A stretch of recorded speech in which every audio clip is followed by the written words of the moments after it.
बात करते हैं अगले क्वेश्चन की। अगले क्वेश्चन में कहा गया है कि the radius of curvature of an spherical mirror is 20 centimetre, what is its focal length.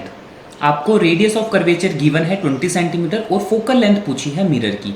ठीक है, तो यहाँ पर हमें एक चीज़ ध्यान में रखनी है कि रेडियस ऑफ कर्वेचर के अंदर और प्रिंसिपल फोकस के अंदर, सॉरी फोकल लेंथ के अंदर एक रिलेशन होता है R is equal to 2F, यानी कि रेडियस ऑफ कर्वेचर जो है फोकल लेंथ का डबल होती है। इसी चीज़ को हम दूसरे वर्ड्स में अरेंज करके इस तरीके से भी लिख सकते हैं कि जो फोकल लेंथ है वो रेडियस ऑफ कर्वेचर का हाफ है। ठीक है, सो मैं पूरा लिख देता हूँ। F क्या रिप्रेजेंट कर रहा है यहाँ पर, focal length, focal length of mirror. तो फोकल लेंथ ऑफ मिरर जो है वो रेडियस ऑफ कर्वेचर के मैग्नीट्यूड की हाफ होती है, इसकी वैल्यू इसकी हाफ होती है। कि ये रिलेशन आपको ध्यान में रखना है। जब आपको इस रिलेशन के बारे में पता है तो देखो क्वेश्चन में हमें गिवन है रेडियस ऑफ कर्वेचर दे रखा है पहले से ही, तो यहाँ पर हम लिखेंगे गिवन डेटा एज यूजुअल, जैसे हम न्यूमेरिकल सॉल्व करते हैं। गिवन में हमें R की वैल्यू दे रखी है कितनी, 20 सेंटीमीटर, और हमसे F की वैल्यू पूछी है।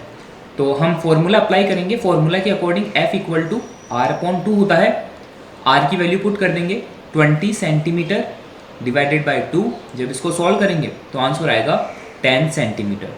तो हमारी फोकल लेंथ जो है वो कितनी हो जाएगी, 10 सेंटीमीटर। बच्चों अगर आपको किसी क्वेश्चन में focal length given they they, for example अगर मैं यहाँ पर मानता हूँ कि आपको यहाँ पर फोकल लेंथ गिवन दे दे, इसको यहाँ पर मैं अलग क्वेश्चन की बात करूँगा। तो मान लो कि आपको किसी क्वेश्चन में फोकल लेंथ दे दी 15 सेंटीमीटर और देन आपको पूछ लिया कि रेडियस ऑफ कर्वेचर को कैलकुलेट करो कितनी आएगी।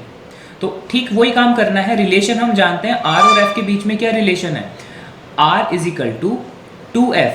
तो यहाँ पर देखो 15 सेंटीमीटर फोकल लेंथ की वैल्यू दे रखी, तो यहाँ पर हम पुट कर देंगे 2 इंटू 15 सेंटीमीटर, जो कि हो जाएगा आपका 30 सेंटीमीटर। तो इस तरीके से भी आप आसानी से फाइंड आउट कर सकते हो।